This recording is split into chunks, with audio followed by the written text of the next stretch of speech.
حضرت شیخ عبدالقادر جیلانی رحمۃ اللہ علیہ فرمایا کرتے تھے کہ 15 شعبان کی رات فرشتوں کے لیے عید کی رات ہوتی ہے، جیسے ہمارے لیے عید الفطر اور عید الاضحیٰ ہے نا، 15 شعبان کی رات فرشتوں کے لیے عید کی رات ہے۔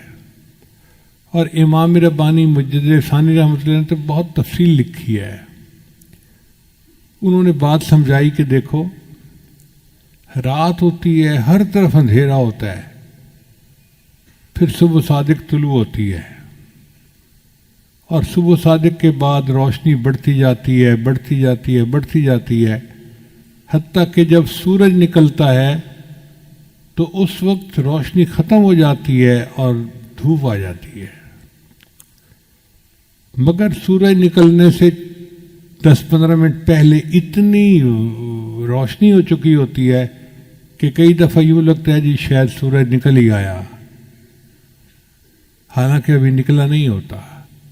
وہ فرماتے ہیں کہ بالکل اسی طرح 15 شعبان کی رات کو اس نور کا سورج طلوع ہو جاتا ہے، نہ اس نور کی صبح صادق طلوع ہو جاتی ہے، پھر ہر دن یہ نور بڑھتا رہتا ہے، بڑھتا رہتا ہے، بڑھتا رہتا ہے، حتیٰ کہ رمضان سے 1-2 دن پہلے ایسی حالت ہوتی ہے کہ جیسے رمضان کی برکتیں ہوتی ہیں۔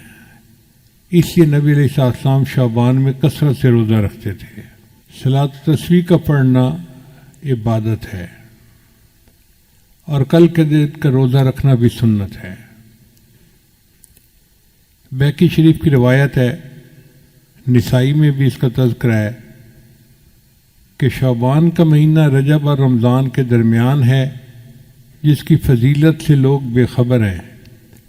اس مہینہ میں بندوں کے اعمال پیش کیے جاتے ہیں، میرا دل چاہتا ہے کہ میرا عمل ایسی حالت میں پیش کیے جائیں کہ میرا روزہ ہو، یعنی نبی علیہ السلام نے فرمایا کہ میرے عمل اللہ کے سامنے اس حال میں پیش ہوں کہ میں روزہ دار، یعنی 15 شعبان کا روزہ سنت ہے، حدیث سے ثابت ہے۔ اس لیے نبی جب رجب کا چاند دیکھ لیتے تو یہ تھے اللہم بارک لنا فی رجب و شعبان و بلغنا رمضان۔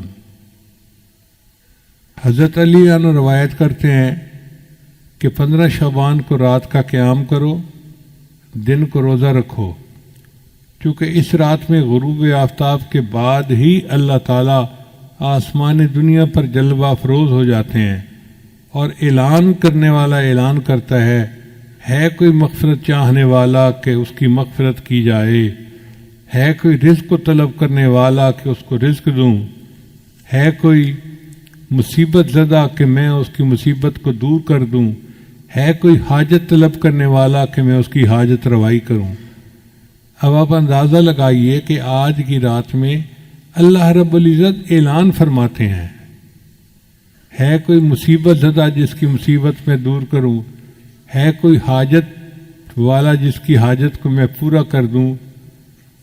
جب اللہ تعالیٰ خود پوچھ رہے ہیں تو پھر اس رات میں ہمیں اللہ کے سامنے آہوزاری کرنی چاہیے کہ اللہ ہماری مصیبتوں کو دور کر دیجئے، پریشانیوں کو دور کر دیجئے۔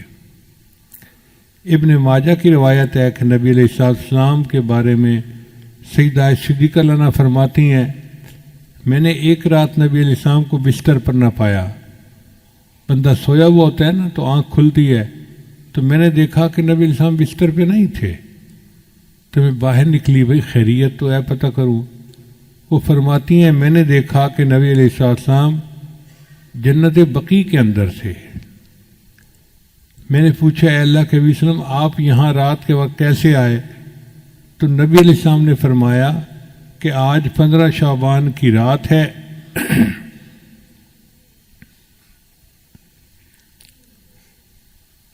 اس رات میں اللہ آسمان دنیا پر تشریف لاتے ہیں اور بنی کلب کی بکریوں کے بالوں سے زیادہ لوگوں کی مغفرت فرماتے ہیں۔ بنی کلب ایک قبیلہ تھا مدینہ میں جو بکریاں پالنے میں مشہور تھا، ہر گھر والوں کے پاس بکریاں ہوتی تھیں۔ اب آپ اندازہ لگائیں کتنی بکریاں ہوگی، اگر 200-400 بکریاں ایک گھر کے پاس ہوں تو پھر کتنے لوگ ہوں گے، ہزاروں بکریاں۔ بعض حدیث میں آتا ہے کہ قبیلے کے پاس اتنی بکریاں تھیں کہ جب سب بکریاں نکالتے تھے تو 2 پہاڑوں کے درمیان کی پوری وادی بکری بھر جاتی تھی. اب 2 پہاڑوں کے وادی بکریوں سے بھر جاتی تھی تو کتنی تعداد ہوگی. پھر بکری کے جسم پہ کتنے بال ہوتے ہیں اس پر بھی غور کریں. ہمیں تو اندازہ نہیں ہے. ہمارے ایک دوست تھے ماشاءاللہ، وہ فارغ البال گنجے تھے. میں ان کو پیار سے فارغ البال ہی کہتا تھا. ایک دن میں گیا تو اس نے نا ایک لٹ جو ہے نا بالوں کی یوں لگائی ہوئی. تو میں نے پوچھا کہ بھائی آپ نے یہ بال کیسے لگوائے؟ کہتے حضرت ٹرانسپلانٹ کروائے ہیں. میں نے کہا ٹرانسپلانٹ کروانے تھے تو سارے کروا لیتے. کہنے لگا حضرت ایک بال کے بدلے انہوں نے $1 لیا ہے اور میں نے $10,000 پے کر کے یہ بال لگوائے ہیں. اور 10,000 بالوں کی جو لٹ تھی وہ چھوٹی سی تھی ایسے. تو میں سوچ میں پڑ گیا کہ اگر یہ بال 10,000 ہیں تو پورے سر پہ تو پھر لاکھوں بال ہوں گے. اب اگر انسان کے سر پر لاکھوں بال ہوتے ہیں تو بکری کے جسم پہ کتنے بال ہوں گے بھائی؟ اندازہ لگائیں. اگر ایک بکری کے جسم پر لاکھوں بال ہوتے ہیں تو بنی کلب کی پوری بکریوں کے جسم پہ کتنے بال ہوں گے؟ اتنے بندے اللہ آج کی رات میں جہنم سے بری فرما دیتے ہیں. اس لیے یہ بہت بڑی خوشخبری کی بات ہے. بہقی شریف کی روایت ہے کہ اس رات میں وہ سب بنی آدم لکھ لیے جاتے ہیں جو اس سال مریں گے اور جو بچے اس سال پیدا ہوں گے. اس رات بندوں کے اعمال اٹھائے جاتے ہیں اور اسی میں ان کے رزق نازل ہوتے ہیں. اب جو بے اولاد لوگ ہیں وہ آج کی رات میں اللہ سے دعا مانگے کہ اللہ ہمیں اولاد والی نعمت عطا فرما، چونکہ فیصلے آج کی رات ہونے ہیں. جب افسر کی قلم چل رہی ہو فیصلے کی تو اس وقت فیصلہ لکھوانا اپنی مرضی کا آسان ہوتا ہے. جب ایک دفعہ لکھا جا چکے پھر اس فیصلے کو بدلوانا یہ مشکل کام ہے. ہم 15 شعبان کی رات کو تو دعائیں مانگتے نہیں اور پھر پورا سال روتے رہتے ہیں جی دعا قبول نہیں ہوتی، دعا قبول نہیں ہوتی، دعا قبول نہیں ہوتی. دعا کیوں نہیں قبول ہوتی ہے لیکن اس کے مانگنے کا وقت ہوتا ہے. تو آج کی رات کی اہمیت کا اندازہ لگانا چاہیے. ابو امامہ باہلی رضی اللہ عنہ ایک صحابی تھے. جب وہ نبی علیہ السلام کے پاس آئے تو اللہ کے محبوب وسلم کو یہ حکم ملا کہ ان کا اکرام کرو. تو نبی علیہ السلام نے ان کے لیے اپنی چادر بچھا دی، مگر ان کا ایمان سے نور سے سینہ منور ہو چکا تھا. وہ آئے اور انہوں نے چادر کو اٹھا کے چوما. اے اللہ کے وسلم میں آپ کی چادر پہ پاؤں نہیں رکھ سکتا.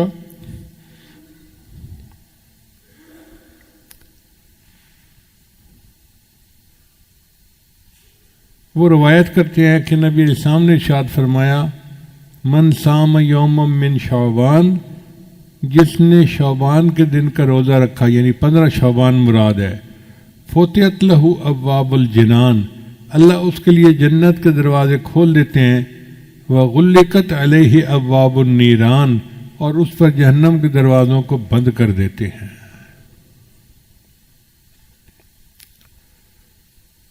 ہمارے سلسالیہ نقشبندیہ کے سرخیل امام سیدنا صدیق اکبر رضی اللہ تعالیٰ عنہ فرماتے ہیں قوموا لیلۃ نصف من شعبان، کہ نصف شعبان کی رات کو تم قیام کرو.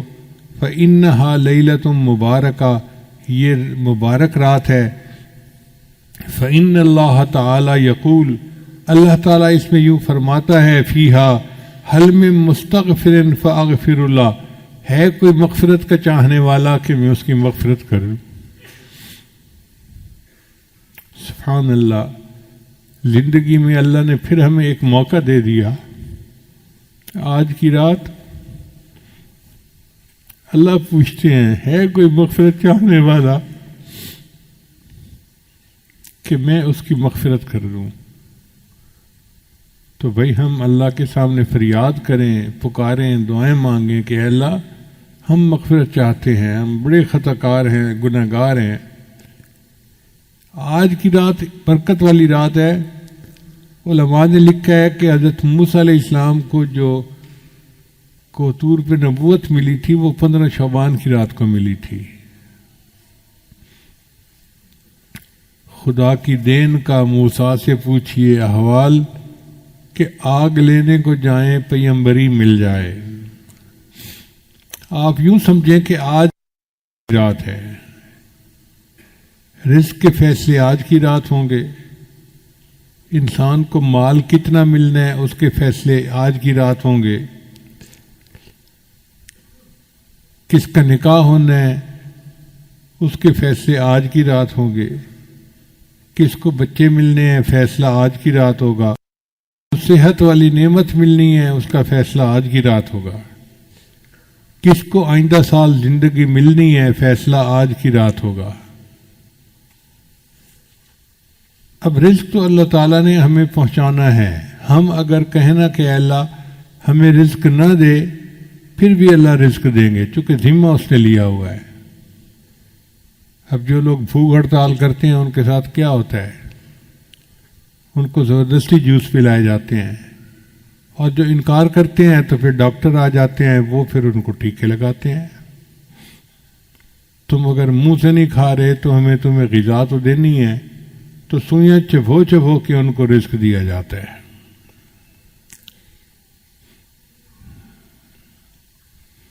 ہماری مرادیں پوری ہو سکتی ہیں. بہت آسان طریقہ ہے کہ ہم اللہ کی مان کر چلیں.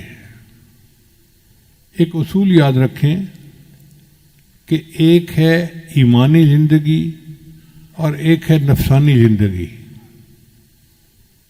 ایمانی زندگی گزاریں گے تو ہم امام عالم بنیں گے، اور نفسانی زندگی گزاریں گے تو ہم غلام عالم بنیں گے. آج کل کے حالات پہ نظر کر لیجئے.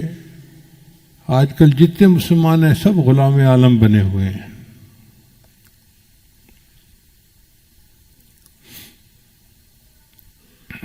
ماضی بعید میں دیکھنا ہے تو حضرت موسیٰ علیہ السلام کی قوم کا واقعہ دیکھ لیجئے. پسی ہوئی قوم تھی. فرعون اتنا جبار اور قہار تھا کہ اس نے ان کو کچل کے رکھ دیا تھا. چنانچہ انہوں نے موسیٰ علیہ السلام سے کہا اوذینا من قبل ان تأتینا ومن بعد ما جئتنا. آپ کے آنے سے پہلے بھی ہمیں اذیت ملی اور آپ کے آنے کے بعد بھی اذیت ملی. وقال موسیٰ لقومہ، تو موسیٰ علیہ السلام نے اپنی قوم کو جواب دیا استعینوا باللہ واصبروا، اللہ سے مدد مانگو اور صبر کرو. ان الارض للہ، زمین اللہ کی ہے. یورثھا من یشاء من عبادی، اپنے بندوں میں سے جس کو چاہتا ہے زمین کا وارث بنا دیتا ہے. تصور نہیں کوئی کر سکتا تھا کہ بنی اسرائیل والے اس زمین کے وارث بن جائیں گے. اللہ نے ان کو بنا دیا. اللہ فرماتے ہیں وَنُرِيدُ، اور ہم نے ارادہ کیا أَن نَمُنَّ عَلَى الَّذِينَ اسْتُضْعِفُوا فِي الْأَرْضِ وَنَجْعَلَهُمْ أَئِمَّةً وَنَجْعَلَهُمُ الْوَارِثِينَ، کہ ہم ان کو زمین کا امام بنائیں گے اور زمین کا وارث بنائیں گے. یہ تو ہے ماضی مثال. اگر ماضی قریب میں مثال دیکھنی ہے تو صحابہ کرام کی مثال دیکھیں. اللہ کی مان کر چلے. اللہ نے کیسر و کسرا کے تاج ان کے قدموں میں لا کر رکھ دیے. اللہ تعالیٰ نے ان کو کیا عزتوں سے نوازا. چڑھتے سورج سے تاج مانگا، سمندروں سے خراج مانگا. لگاتا تھا تو جب نارا تو خیبر توڑ دیتا تھا. حکم دیتا تھا تو دریا کو رستہ چھوڑ دیتا تھا۔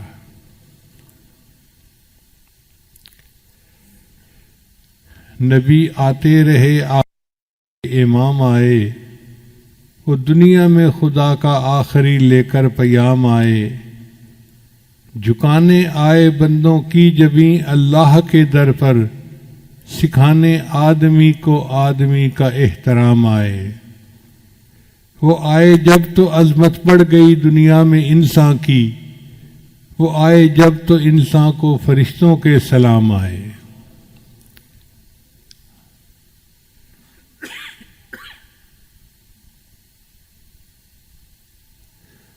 وہ ہیں بے شک بشر لیکن تشہد میں اذانوں میں، جہاں دیکھو خدا کے نام کے بعد ان کا نام آئے۔ خدا شاہد یہ ان کے فیض صحبت کا نتیجہ تھا، شہنشاہ گر پڑے قدموں میں جب ان کے غلام آئے۔ اللہ نے صحابہ کو ایسی شان عطا فرمائی تھی کہ بادشاہ ان کے قدموں میں گر پڑتے تھے۔ اب سوال پیدا ہوتا ہے کہ جب مسلمان کے لیے اللہ کی مدد اتنی ہے تو آج ہم کیوں ذلیل و خوار زندگی گزار رہے ہیں؟ اس کی وجہ یہ کہ ہماری زندگی ایمانی زندگی نہیں، نفسانی شیطانی شہوانی زندگی ہے، اور اس کی وجہ سے ہم غلام عالم ہیں۔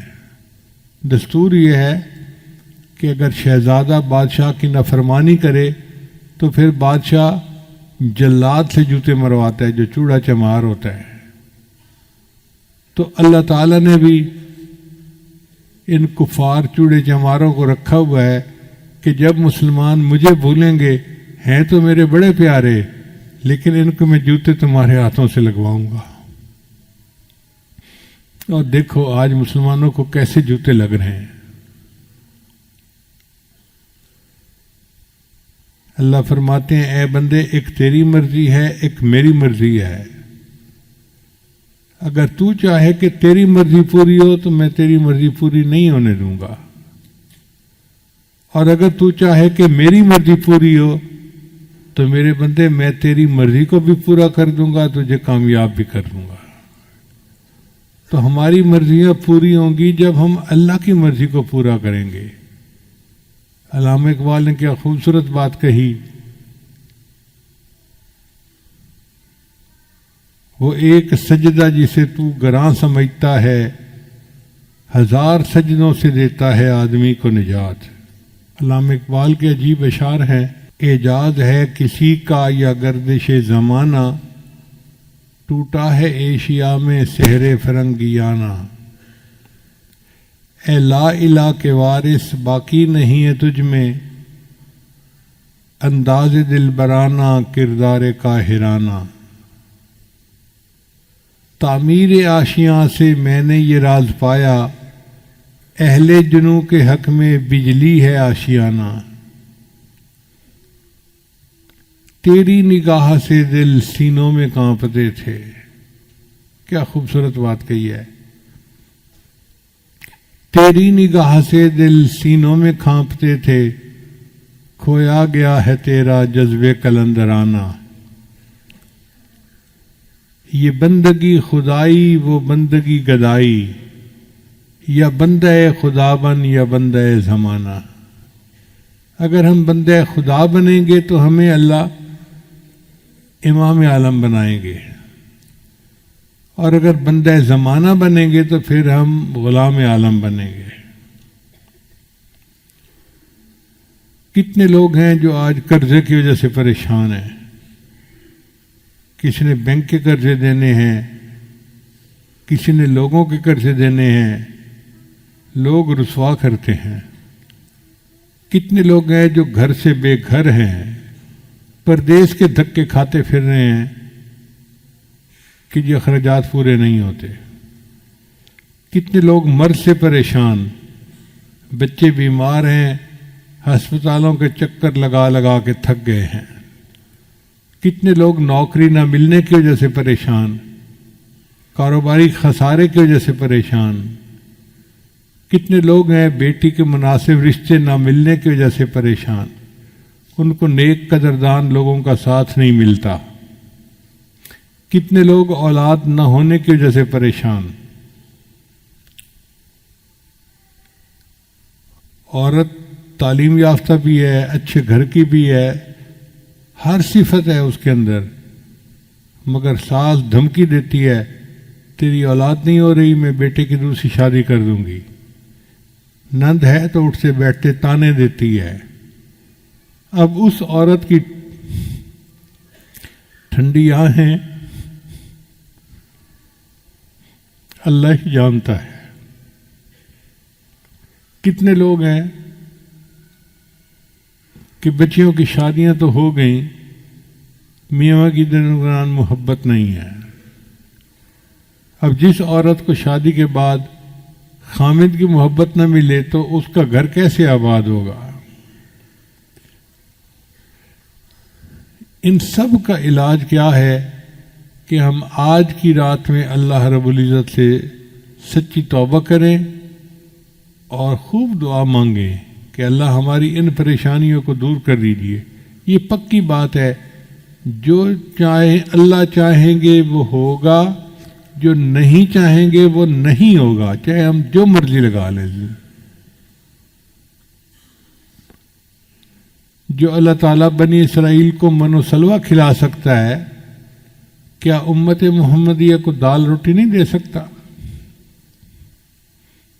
جو پروردگار بی مریم کو بے موسم کے پھل کھلا سکتا ہے،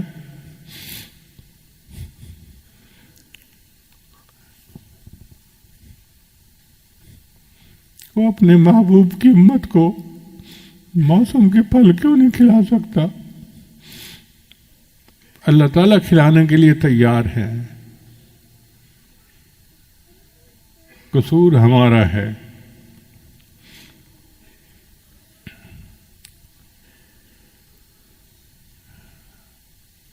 کہتے ہیں کہ پرائی بکری کو کوئی گھاس نہیں ڈالتا، ہم اللہ کے ہیں۔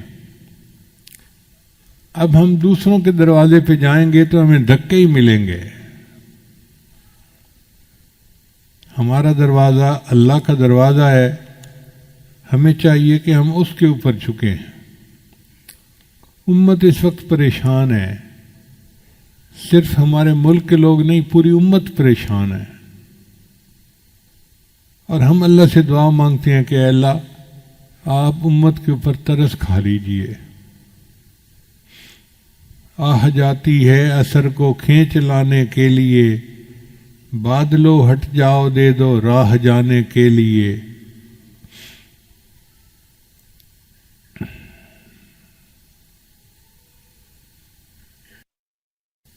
خار ہیں بدکار ہیں ڈوبے ہوئے ذلت میں ہیں، جو بھی ہیں آقا تیری محبوب کی امت سے ہیں۔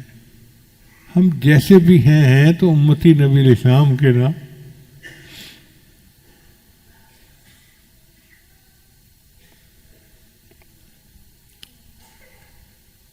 تو اللہ تعالیٰ اپنے محبوب صلی اللہ علیہ وسلم کی توفیل ہم پر خصوصی رحمتیں فرما دے، اور ہماری مرادوں کو اللہ تعالیٰ اپنی رحمت سے پورا فرما دے۔ اب پورے بیان کا خلاصہ یہی نکلا کہ سال کی ابتدا محرم سے ہوتی ہے جو مجاہدے کا مہینہ ہے، اور سال کی انتہا ذوالحجہ کی ہوتی ہے جو مشاہدے کا مہینہ ہے۔ درمیان میں رجب کا مہینہ پڑتا ہے جو معراج کا مہینہ ہے۔ پہلی شہنائی کو اللہ تعالیٰ نے ربیع الاول سے جنت بخشی، اور نبی علیہ السلام رحمت للعالمین دنیا میں تشریف لائے۔